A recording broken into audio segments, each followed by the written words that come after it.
It's really, really great to be here. First, let me introduce myself. My name is Rana Karadsheh Haddad.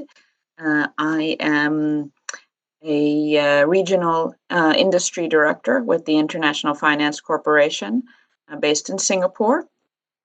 And my current work, what I do for work is we manage our IFC's investments across the manufacturing, agribusiness, and services sector across Asia Pacific. So that includes 32 markets across East Asia, South Asia, and the Pacific, including PNG, of course, China, India, Nepal, Bhutan, Pakistan, Afghanistan. We're actually looking at one of our second investments in Afghanistan. Um, all across ASEAN and like I said, the Pacific.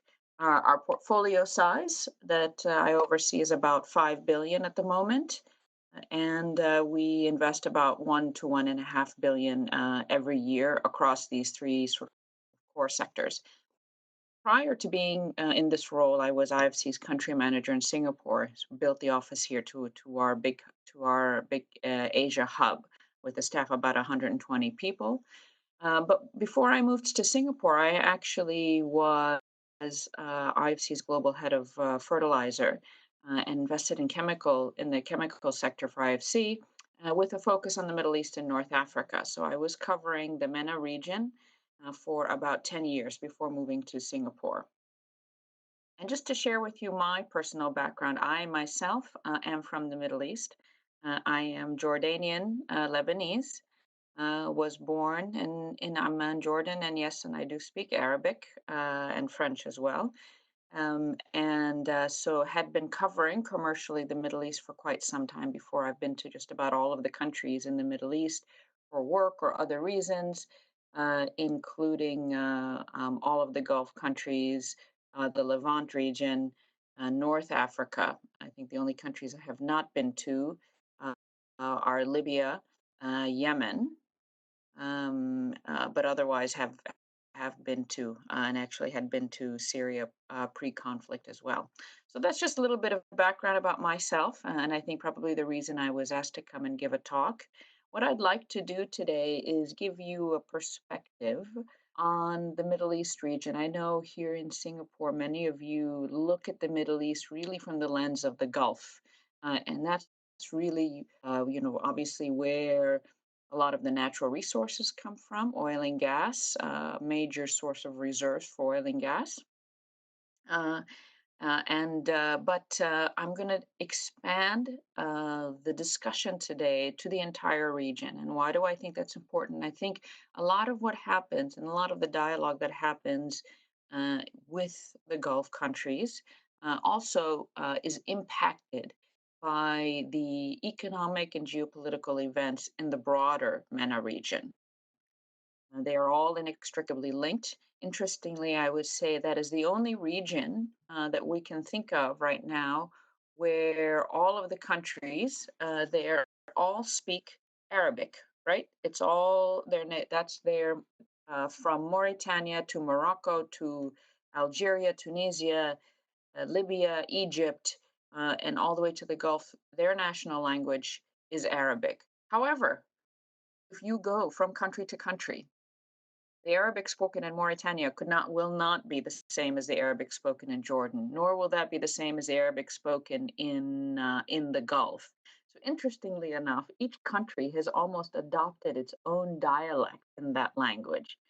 And I think that creates, and probably if you step back and if you look at the region, you say, okay, they're all these Arab countries, they all supposedly speak the same language, yet they can't understand each other. And I think if many of us look at sort of what's happening in the region, that just gives you one sort of perspective of the challenges of trying to give the Middle East region one lens, right? So anyway, so let me, if it's okay, get started.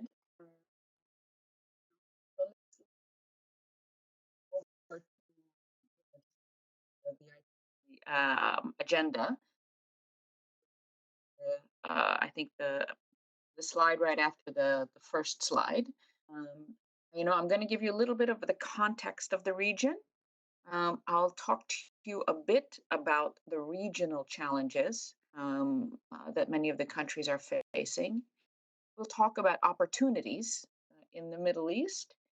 And then I'll talk a little bit to our strategy as well. Obviously, IFC has a footprint in the Middle East. We invest there and give you a little sense of where we see opportunities and what we are trying to do and impact there.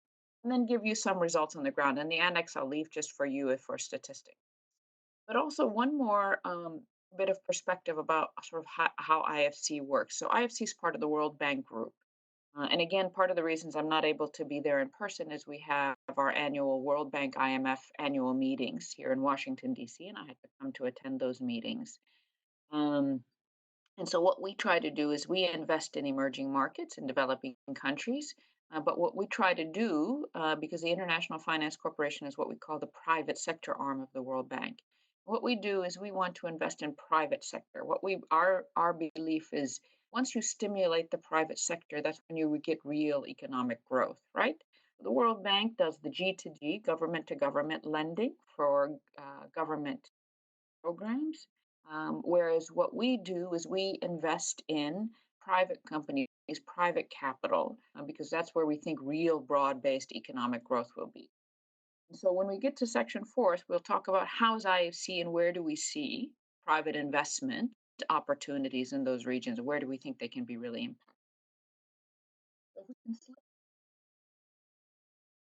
four of the presentation. Okay, I'll talk a little bit about, some of the experiences. Since 2010, I think many of us know that, the Middle East and North Africa region, experienced quite a bit of shocks. A lot of it driven by, I think, what we all call the Arab Spring. Tunisia was the first country to undergo this, and you can see, um, you can see if you look at from 2010, right? The graph on the lower right, refugee population, right? You can see how that has significantly spiked up over the years, and it's really been post the Arab Spring. Tunisia, again, going back to them, they were, as I mentioned, the first country that sort of kicked it off, that started. It began in December of 2010. And we do have an office in both Tunisia and Egypt. And I was chatting with our country head there not too long ago. I think, GDP growth has been anywhere from 1.6 to 2.6%. Um, their investments have not been as strong and robust as we would like. As it says here, the second bullet point, Kais Saied secured landslide victory with 73% of the votes in recent presidential elections. And if I talk to my colleagues on the ground, they say that the country really, and if you may have followed the news, they had sort of the Arab Spring. They had sort of the fundamentalists kind of take gain influence in Tunisia. And now, what people on the ground are telling me now is that the population has more or less pushed back on that and moving towards a sort of more moderate type of government. And so I think we all think that that's generally a positive thing. Egypt, the big country in the region, right? If we look at the Middle East and North Africa, Egypt really is it's the home of the Arab League. It's the home of you know, uh, the Islamic University there. Many people go to Egypt, to Cairo to study the religion. And of course, that Arab Spring was a bit, I would say, a larger event that impacted the region, probably a little bit more significantly than Tunisia. That started in January of 2011. What we've seen in Egypt, and I'll talk to that a bit later, it really has outperformed the region with 5.6% growth to 6% growth, from 2019 to 2021. And in fact, that's kind of replicating what we're seeing the growth rates in Asia. The rest of the Middle East is very, very slow growth rates, which you will see. But Egypt really has done better than the other countries. And Egypt is actually it's an interesting country because it's a country with a large population, with natural resources, There was a large gas find by ENI not too long ago, offshore in Egypt. Significant reserves. I don't have the figure off the top of my head, but quite significant. It has water from the Nile, and it has a strategic geographic location with the Suez Canal. So it's a country that one would expect much better, higher economic output than it had experienced in the past. But good to see the 5.6% in the previous years. And of course, Syria, we all know, is still ongoing conflict since 2011, right? And as you can see here, 6.7 million Syrian refugees as of 2018. That's almost one third of the pre war population. That's significant. And then Libya, of course, their Arab Spring took hold in February of 2011. There's been continuous instability since then. And of course, we all hear on the news Yemen with the ongoing conflict, and that's more of a sectarian conflict, right? So, again, turning over to the chart on the right, you can see how that has significantly translated into refugee population. Now, that's by host country. Before I go to the next slide, I'm going to just give you one interesting piece of statistics. Lebanon, which is now experiencing some protests, I don't know if you've been following the news, one third, one third of the population in the country of Lebanon are refugees. Right? In Jordan, uh, I think population about five or so million, 2 million are refugees in the country. To put it in perspective, a lot of obviously, countries in Europe, we're talking about taking in refugees and the challenges. But if you look at a small country like Lebanon and you think one third of their population is refugees, it's quite significant and quite amazing that they've been able to manage that quantum of refugees in their countries. So anyway, so a little bit of context. If we go now to slide 5, we're seeing 2018 as a bit of a transition year, right? I've mentioned macro stabilization. Um, in Egypt, returning to Egypt, for example, we've seen some reforms through IMF support, right? Inflation lowered from 30% to 14%. There was a reduction in the public debt to GDP ratio in Egypt.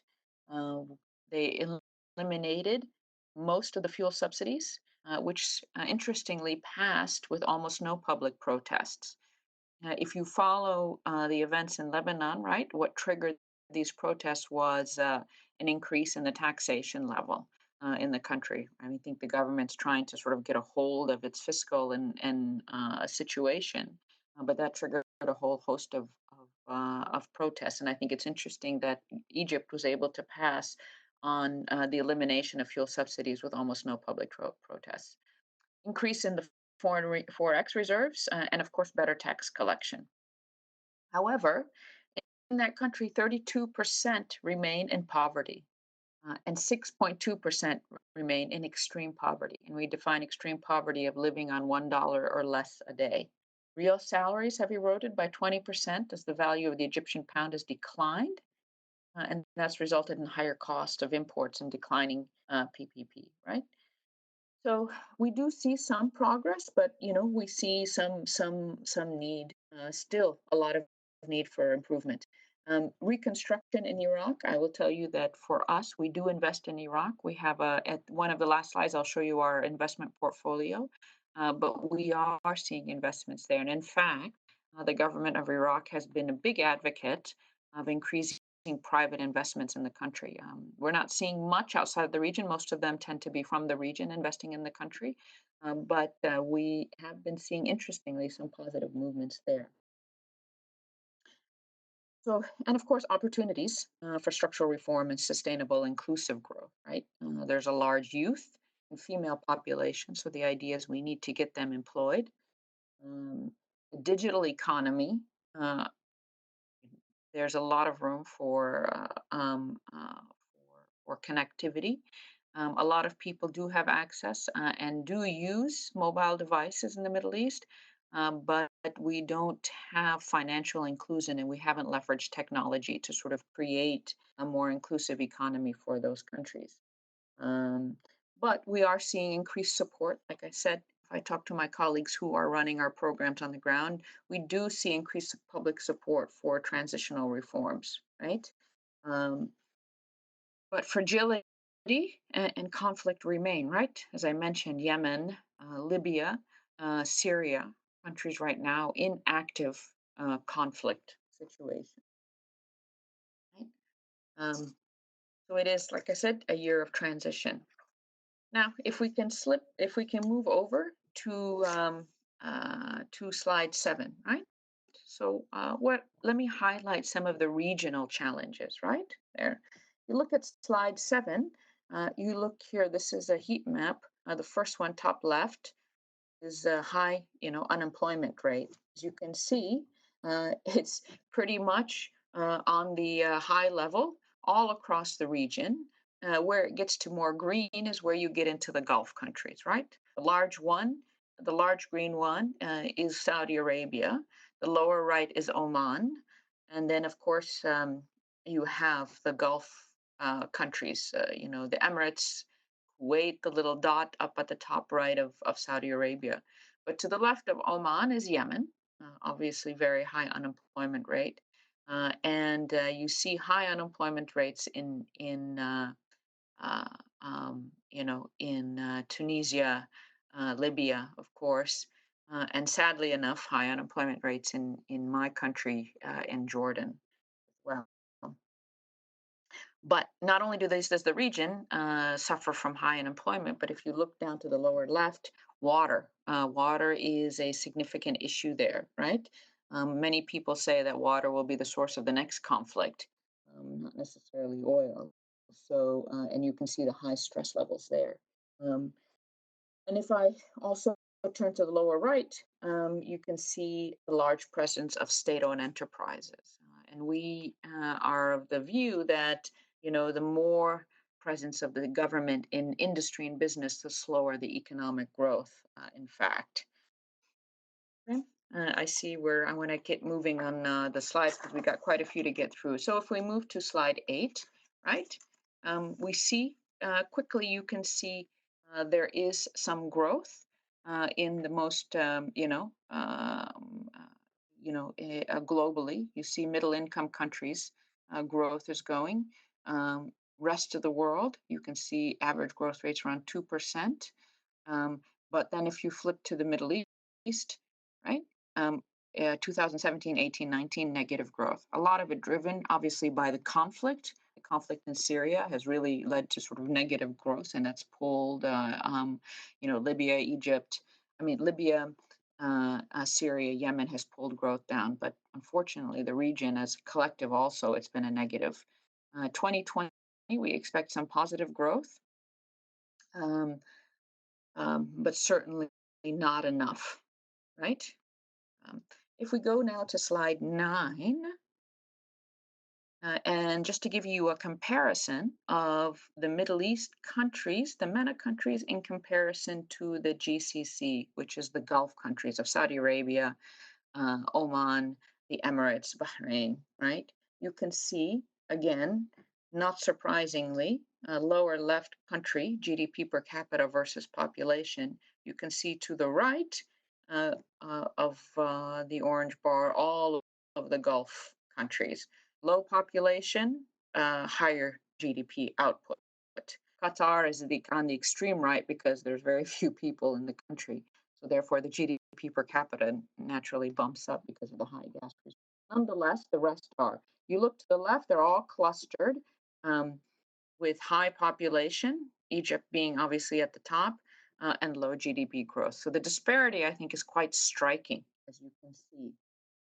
And then you see the growth rates of the countries. These are the GCC countries over, and I think the top bar is, I believe, GDP would have to be Saudi Arabia. Saudi Arabia would have the highest GDP because it's not a per capita one. So, right. And if you look at the MENA ex GDP on the left, obviously If we put them on the same chart, the MENA ex GCC obviously would be at the lower band of growth rates, and the GCC at the higher band of growth GDP growth rates.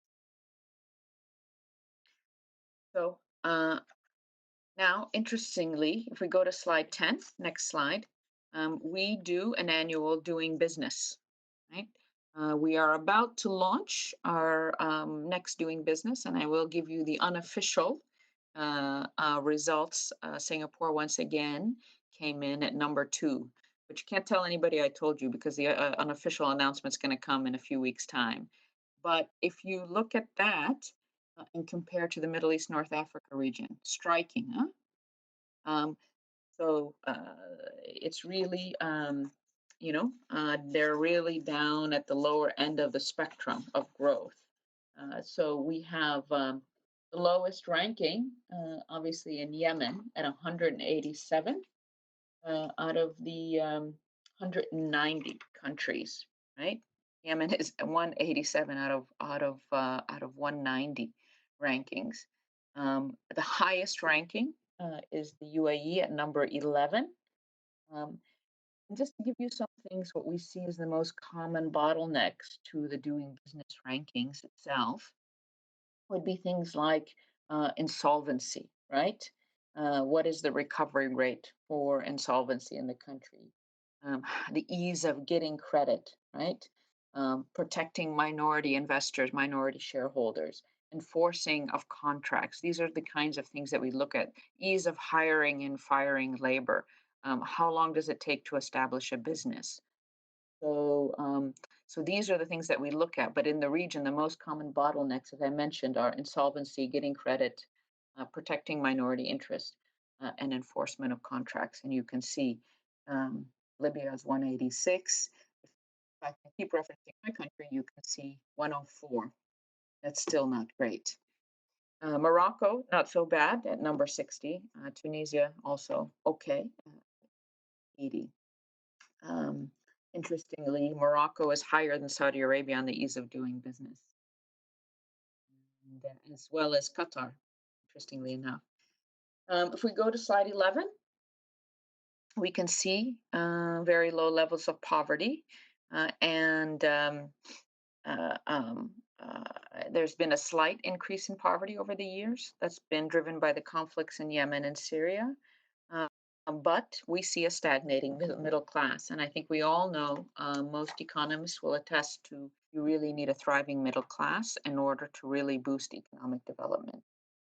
And you can see there, the far left says Eastern and Central Asia, right? You can see population with expenda per capita of higher than $15 a day. The middle is Latin America and the Caribbean, and the right is the Middle East and North Africa. And you can see, the stark difference there. Again, continued challenges, right? Um, if we move to slide 12, try to get through this section fairly quickly. So what I'd like to do is leave at least about 10 minutes at the end for Q&A. If we move to slide 12, right? We look at human capital as well, right? So not just so what are elements of growth, right? Of sustainable growth. We see a thriving private sector. That's something that we need to see.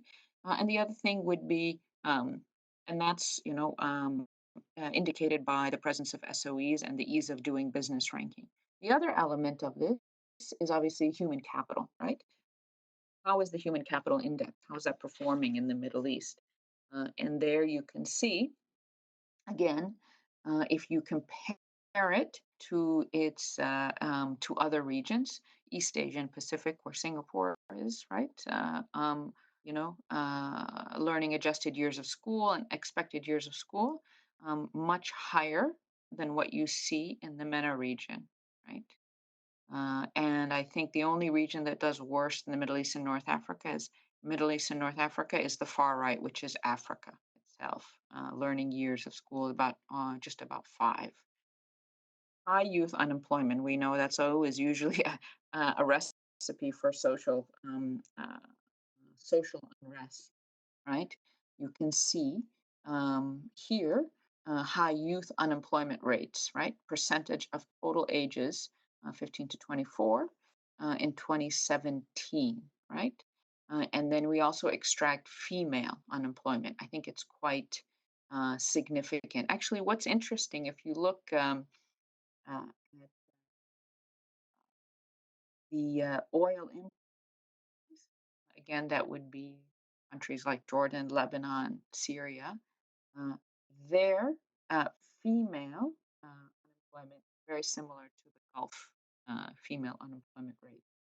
Um, but whereas the youth unemployment is significantly higher, I think we probably all could agree, myself included, we'd like to see higher female participation in the workforce, right? Um, and then here we've extracted the oil exporting countries, excluding the GCC, and what those oil exporting countries would be, for example, Libya, Algeria.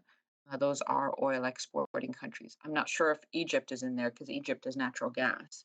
But there and Iraq would also be the other one, and it's not a GCC country. There you can see the female unemployment rate significantly higher. I think it's interesting, right?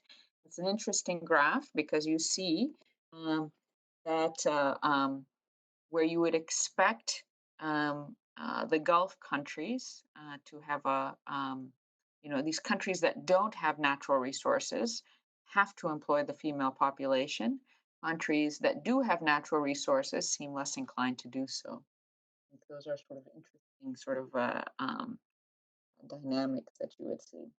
And please, if anybody has a question on any slide, please just jump in and ask. If not, I'll continue. The next slide, slide 13, we can see obviously in something else that's very important to us at the World Bank and IFC is climate change. And I showed you the slide on water, right? Depleting water resources. I can tell you, for example, in Jordan, um, not too long ago when they built this water, it's a canal. There's an aquifer down at the south end of the country.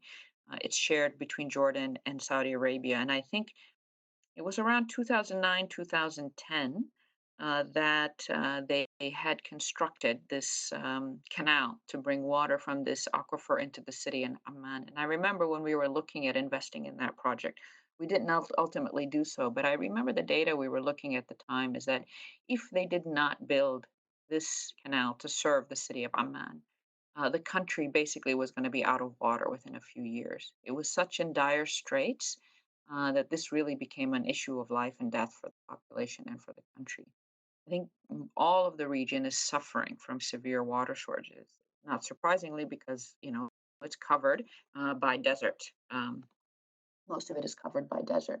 So if we look at slide 13, climate change, how is that going to impact the region? Significantly, you'll see, right? Renewable water resources, demand for water in the MENA region is up. As population increases, so will the demand on water resources. Refugees will increase demand on water resources, right? So I think the MENA region is not going to be immune from the impact of climate, where you will see flooding and typhoons in one part of the region. You will see drought in another part of the world, and I think that's where we will have challenges in the MENA region. 60% of the MENA's population lives in an area with high or extremely high surface water stress. 60%, significant, and which is compared to the global average of 35%. Uh, and temperatures there are expected to double in the region, and rainfall is expected to increase by 40%.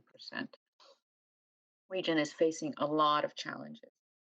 But it doesn't stop there. If we go to slide 14, security and political risks remain in the region. I think that's something that most of us watch on the news, most of us are quite familiar with, right? They're quite elevated. Again, here you have a heat map. You can see Libya, significant. Egypt, interestingly, you see the right hand a little bit sort of on the medium. The left would be higher, and that's as you're getting close to the border of Libya. Algeria, again, you see a mix. Morocco, obviously lower. It's always been a much more stable country, in fact. Um, and Jordan, again, a little bit on the, towards the green. And obviously Syria and Iraq in high red, and same thing with Yemen as well. Down the lower end of Saudi Arabia, down to the border of Yemen, obviously, is where you're seeing political risk. We've seen now the protests in Lebanon, and as I mentioned, it's always had challenges, that country, because of the significant number of refugees. Jordan and Lebanon, I think, have accepted a very, very high number of refugees, Palestinian refugees, and now Syrian refugees. In fact, if I could talk to the refugee situation in Jordan itself, right? Um, Initially had high level of Palestinian refugees. Then, um, when the first Gulf War took place, many of the Palestinians that were living and working in Kuwait at the time then came to Jordan. So they had a second wave of Palestinian refugees into Jordan. Then, when you had the second Gulf War, Jordan experienced a high number of Iraqi refugees that came to live in the country. And now, the more recent conflict in Yemen, we're seeing a lot of Syrian refugees in the country. So I think the country, Jordan, is quite, you know, uh, um, overwrought and managing those refugees fairly well with a lot of international support. But nonetheless, it does put stress on the system. If I can move to slide 15, um, we see again, the risks and what we are trying to do, right? The macroeconomic stability is a big risk there. Slow down, and again, back to the future reform trap, right? We try a bit of reforms, unsuccessful, going back to where things were. So what we're trying to do is we're trying to help support inclusive growth, right? Work to help governments build buffers, apply the cascade approach. And what that cascade approach is, our internal jargon, basically saying what the private sector can do, let them do it. What they cannot do, we let the governments do. So, really supporting inclusive growth, which really can only be obtained with a robust private sector. Security and fragmentation, right? That's a risk. So, we try to work with international entities and leagues and multilaterals to help support a broad based dialogue. And governance, slow progress in strengthening accountability and transparency. And so, the World Bank is trying to work with governments to build transparency, accountability. So that's a little bit of the context and the challenges in the region. But let me now move to where we see some green shoots, some opportunities. If we can go to slide 17 here. Um, So what we try to do is see, can we help to improve competitiveness in the country, right? MENA lags compared to OECD countries. MENA lags significantly in higher education, training, labor market efficiency. Um, a streamlined role of the state is important. We need better. There needs to be have better utilized human capital, opportunities for youth. So those are some areas, significant areas of improvement. Where we are seeing, if you go to the chart on the right, increase in FDI, right? Um, Really, the only country there that's showing an increase in 2017 over 2014 again is in Egypt. And I think that to me is quite important. As I mentioned, Egypt is quite strategic, right? The largest population, close to 100 million. It is the country that sits on the Suez Canal, so a geographic strategic location. It has natural gas reserves. It has water. It can produce food. Really, if you look at all of the natural endowments the country has, it's quite surprising it hasn't developed better than it has. But it's good to see the growth rate in 2017 over 2014. The rest of the country, slight decline. But we are seeing some of this pick up, in fact. If we go to slide 18, here, interestingly, you will see, if you look at the Middle East and North Africa, the green bar, mobile subscribers per 100 inhabitants is higher than the world average, higher than in Latin America, right? higher than in East Asia and the Pacific, right? Interestingly. Um, but but if you look at use of digital payments, right? Use of e-banking, which is how we define one element of financial inclusion, right? So we try to bank the unbanked. Look at where the Middle East sits, just only a little bit above sub-Saharan Africa. And so a lot of room for improvement, but I think that stark difference is really notable, right? Um, and then, if you go to slide 19, here, we see areas of where technology can be used to transform the region, um, right? If, youth population, right? Um, you know, eh, so here was a question that was posed, which of the following events or developments that took place in the past 10 years had the biggest impact on the Arab world, right? The rise of Daesh, which is what we call ISIS, um, one, the Arab Spring, second, and the digital revolution. Look at that's number three. Right? It shows a real opportunity for financial inclusion, fintech, right? Um, it is a growing market for startup funding, right? We see a record number of deals funding in 2018, right?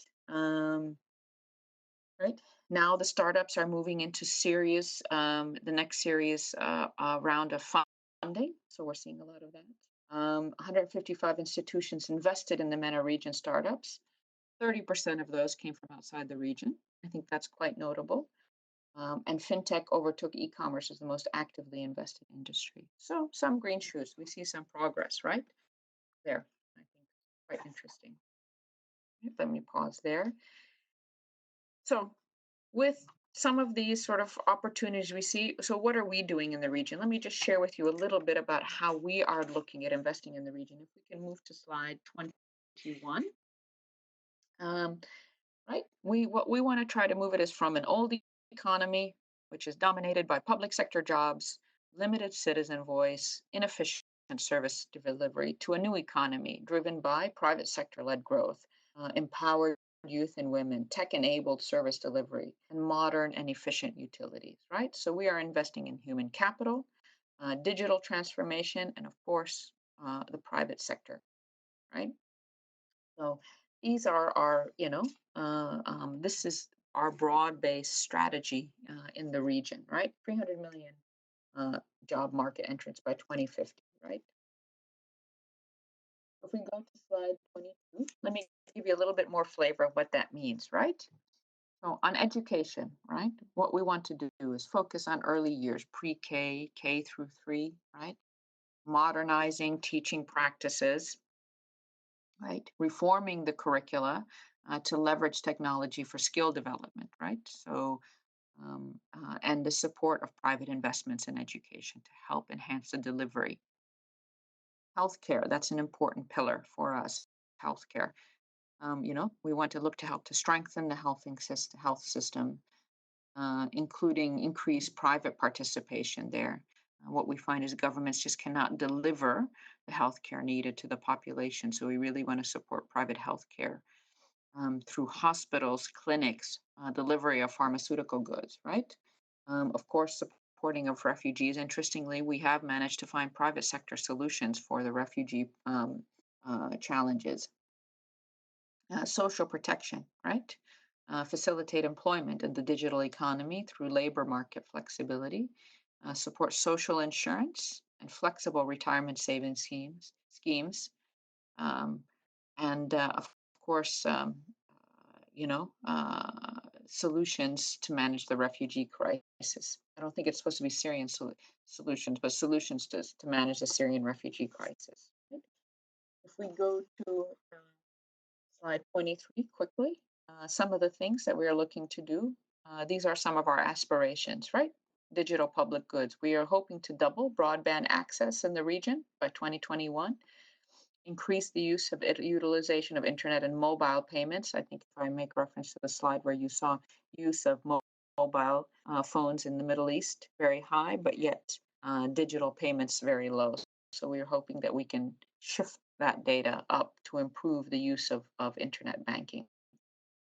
hopefully to modernize regulation and utilities, right? Reform regulatory apparatus to catalyze innovation, encourage competition by creating space for new market entrants, and of course, entrepreneurship and government technology, supporting digital skill development and entrepreneurship training, using technology to create opportunities for SMEs and to deliver goods and services to governments, supporting investment platforms that increase seed funding, fintech opportunities. Right? So these are some of our aspirations. If we go to slide, I think that would be 25. These are just a few examples of some of the results that we've seen on the ground, right? I won't read them all, but you can see health and nutrition services in Yemen. This was more of a public sector led initiative. But here, the middle one, supporting refugees and host communities in Lebanon, right? You helped 500,000 Lebanese cope with the influx of displaced Syrians, creating job opportunities. 72% of the Lebanese and Syrian beneficiaries felt the project improved their living conditions, right? Um, you know, uh, um, I'm trying to find a hospital expansion in Sana'a and Cairo. So this is an IFC investment which supported Sana'a, which is Yemen, and Cairo. These are two multi-specialty hospitals, each with 300 beds, and that's helped treat patients with severely underserved regions. Right? This was Yemen. The facility in Yemen was financed in 2007 with a $20 million loan. The hospital in Cairo was founded in 2009 with the US $55 million loan provided by IFC. Another initiative on this page that IFC has put together is IFC's partnership with the Palestinian Capital Market Authority, right? And that's something that we have been helping them to help improve governance. Um, and we've been providing technical support for the Palestinian Market Authority. We have invested. I will show you another slide. We do have quite a few investments across the region, but these are just a few that have generated some positive results. If we go to the next slide, I think that's 26, you will see our portfolio in the region, right? Um, Largest one, obviously, is Egypt, 1.5 billion. Jordan, close to 1 billion. Iraq, 250 million. Syria, 2 million. Uh, Lebanon, 700 million for a small country, quite a few investments. Algeria, 7 million. And Yemen, you can even see 31 million. That just gives you a flavor of what we invested around the region. If we can go to the next one, which is the last slide, and I'll stop here and open it up for questions. These are our largest markets in MENA. So what I thought that I would like to do is kind of give you just a few statistics on those countries, right? Egypt, like we said, key sectors being natural gas. This is contributors to GDP, natural gas, tourism, construction, real estate, manufacturing, and then information and ICT technologies. So if our IFC, you see that each chart, it has infrastructure, financial institutions, and mass, right? So I had mentioned at the start that I head up our what we call mass, which is not the Monetary Authority of Singapore. It's actually manufacturing, agribusiness, and services, MAS. And that is the breakdown of our portfolio in the country in Egypt. 39% are in these manufacturing, agribusiness, and services sectors. 30% in infrastructure, and 30% in what we call financial institutions, where we invest in banking, non-banking financial institutions, leasing companies. Pretty well diversified. If I move over to Jordan, um, obviously their key economic sectors, they have no natural resources, a little bit of phosphate, but it's mostly tourism and hospitality. Second would be fertilizer because of the phosphate that they have in the country. Pharmaceuticals, we've invested in many private sector pharmaceutical companies. One notably is Hikma. It's probably one of the best branded pharmaceutical companies in the region, in fact. Textiles, and maybe potentially shale oil. And then if you look at the chart, most of our investments in Jordan have been in infrastructure, much more heavily weighted infrastructure, almost 60%. The manufacturing, agribusiness, and services would be 35%.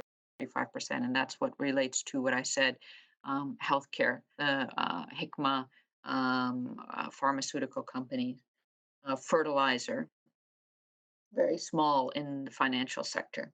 Lebanon, on the other hand, it's all 97% financial sector. For those of you who may be familiar with the country, it used to be the banking hub of the region, and banking sector still continues to dominate, right? 97% in the financial sector, only, what is it, 3% in mass. And then Iraq, again, dominates by infrastructure. So I think it's quite interesting to see the diversity of the economies or lack thereof if you look at sort of where IFC has placed and invested in. Iraq mostly has been in infrastructure and it's mostly in power plants. We've done a lot in the northern part of Iraq, the Kurdish area of Iraq as well, but also the main, the non Kurdish area. And it's mostly been in infrastructure, power, telecom, a little bit in the financial sector, and a little bit in mass. The last two slides are just data for your reference. I will leave this slide up. I see that we have 2 minutes left in the class, but I am here and available. And let me just pause there and just ask and open up for questions.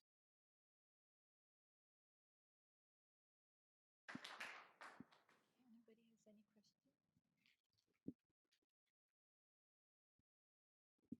Thank you. A couple of times that you talked about the youth employment and how persistent of a problem that is. Um, so as be it either the IFC or the local governments, what sort of programs are people undertaking to try to fix that? And then I guess also what uh, what steps are within those programs to try to make sure that those programs are inclusive of women and then it's not just throwing more jobs at young men? Yeah. Yeah. So, okay. So, I think some of the things that we are trying to do, at least from our side, is that we are trying to push to support private sector led, uh,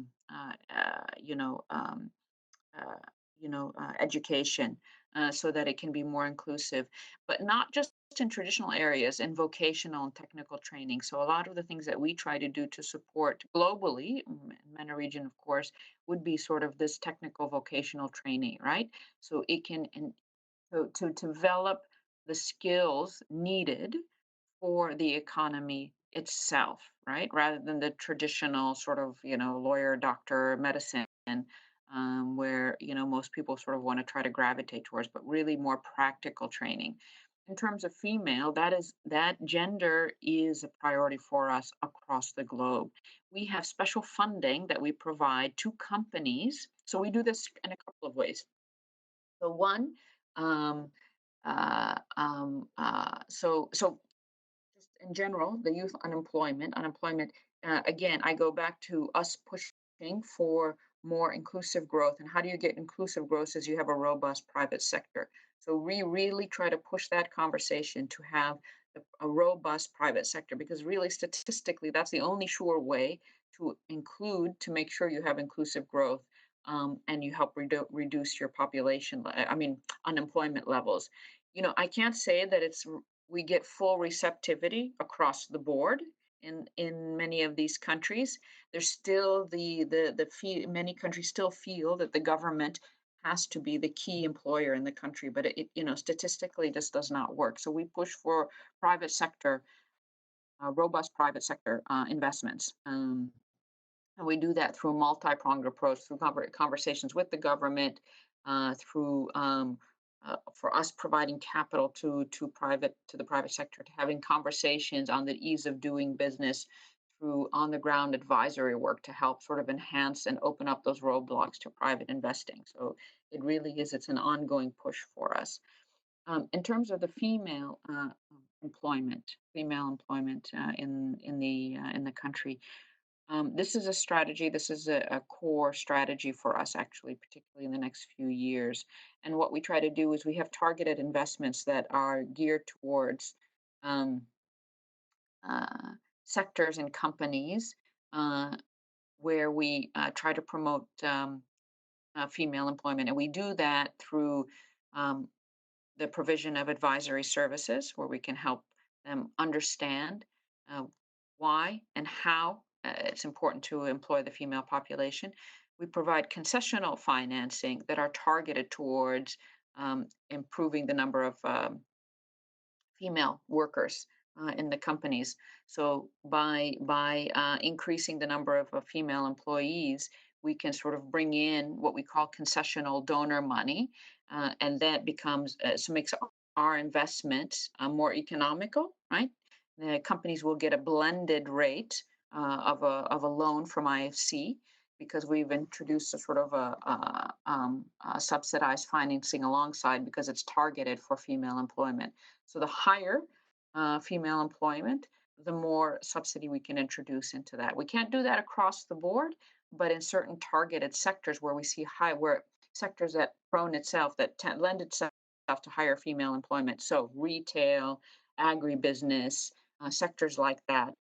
Infrastructure, you don't see as much because they don't employ large numbers of people, right? It's a power plant that delivers to the general economy. But where you see higher female employment, where we try to push these subsidized schemes, would be in areas like retail, agribusiness, healthcare. Well, so we try to target our investments and to try to make it more attractive for them uh, um, to hopefully increase the level of female employment. But it's an ongoing challenge. Huh? It's an ongoing because there are um, social challenges towards female employment. There's one early stage idea actually we are looking at because in some of the countries, right, there's still not full comfort for women to be working in the same office and same place as men, or women entrepreneurs have a little bit of difficult time finding a place for them or a safe place for them or a comfortable place for them to work. And so we are working with certain retailers to create almost like a we work environment, but for female entrepreneurs, right? And we're looking to hopefully seed this with early stage money, bring in a financial institution to provide some capital, use some retail space for that, and then we can use some of our donor money to create this retail space where female entrepreneurs can then find a safe place, work together, um, um, uh, uh, um, in sort of a startup location. There's different. We're also part of the Goldman Sachs 10,000 Women program. We have a number of what we call investment issue female employment bonds. So a lot of our investments are targeted towards women. It's a slower uptake in the MENA region, but we are seeing some progress. Okay, second question.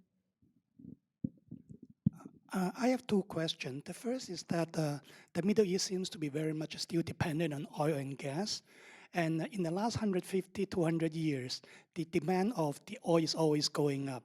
But now with this new paradigm on the Paris Agreement and all these non-renewable energies, so it seems that there's a paradigm change in the Middle East economy on the oil and gas underpinning it. So how is your prospect in the medium to long-term stability of the macroeconomic foundations of the Middle East when the oil and gas is slowly losing its relevance? This is the first question. The second question Mhm. is that you have been spending a lot on these educations, on this healthcare, which are very good. But consider that a lot of these traditionalists, like the ISIS, who is not in favor of this female participation in employment. So are you going to have some problems running into it? Consider that the shifting geopolitical settings of the Middle East with your goal of female participation in the economy. Thank you. Mhm. Okay, thanks. So you're talking, the first question is the economic foundation of the region, particularly with the rise of renewables and, you know, uh, oil and gas, the dynamics with oil and gas prices, right? So, we are seeing, so for, just keep in mind, a lot of the MENA region that I just covered does not have natural resources. Jordan does not have oil. Lebanon does not have oil. Syria does not have oil. Egypt has natural gas, but it's not a big portion. If you looked at slide 27, right, natural gas is a big part of it, but it has tourism, construction, real estate. It has, and if you look at where we've invested, it's been mostly, pretty evenly distributed between banks and the real sector, right? Morocco does not have oil, right? And the growth rates and inclusive and the data in Morocco actually are, not bad.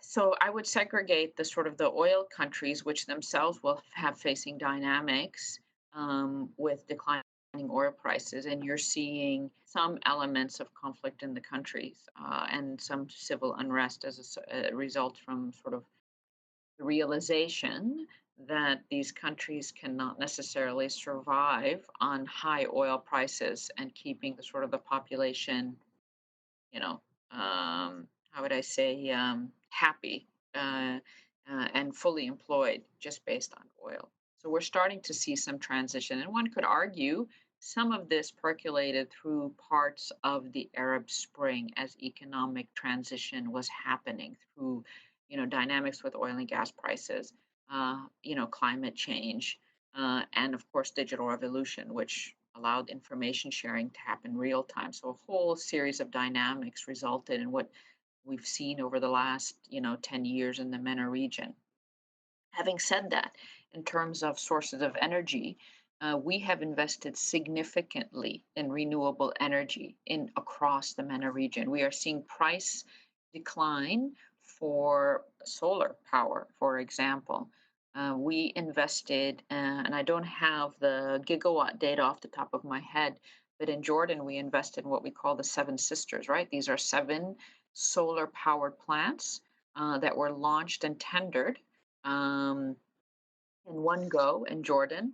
IFC provided significant financing package for them. We did the same in Egypt, a large uh, tender auction for solar um, renewable energy, primarily solar. We did that financing about a couple of years ago. So we're seeing the adoption of renewable energy in the region actually significantly increase. Saudi Arabia is looking to adopt solar energy as well. So we're seeing some shifts. It's not going to not going to completely replace hydrocarbon source of energy and electricity, but we are seeing adoption of renewable energy there. Um, and so, therefore, for us, for countries that are very much dependent on oil for economic well-being, we do advocate for a much more robust and inclusive private sector, right? What we do is what we when we want to invest, we do a country diagnostic and we understand sort of where do we think the opportunities are in those countries, right? What will it take to unblock opportunities for private capital? And then we have a deliberate engagement to try to execute on that strategy, right? Your second question about female participation in ISIS. Look, I think ISIS obviously, the conflict in Iraq and in Syria gave way, and of course in Libya for many of these sort of fundamentalists to grow, right? And increase their sort of geographical influence. And of course, we see on the headline, ISIS attack in those in countries even outside of the sort of that ISIS caliphate that existed for some period of time. But I can tell you, you go down to the local population there. They don't have a whole lot of support from the local population. If you look at terrorist attacks, right? And a lot of the headlines will show the terrorist attack in Europe and the U.S., but the quantum is much higher within the region, right? So, and I think the population there has gotten quite fatigued. What you see is a much lower support for certainly from the middle and upper class for sure, but even in the lower um, income sphere, much less support for ISIS. And in fact, studies show, statistically, you will show that if you improve economic opportunities, opportunities for job, support for these fundamentalist and radicalist movement will significantly drop. And you saw that wave, for example, in Egypt, right? When the Islamic Brotherhood won the election after the Arab Spring in Egypt. And then I think the people on the ground realized that they really did not have support, right? And so General Sisi now is president, not without some challenges and issues in terms of how they are governing. But at least what we know is that the support for the fundamentalists in Egypt has significantly declined. And now we're seeing general positive economic output. So I think the best way to combat this is with economic growth. Also, we cannot deny that, this sort of these populist or fundamentalist movement is not just within the MENA region. We're seeing it across the globe. But as I said, when you introduce economic opportunity, support for these types of movements significantly decline. So that's the only way we can combat that. Any other questions?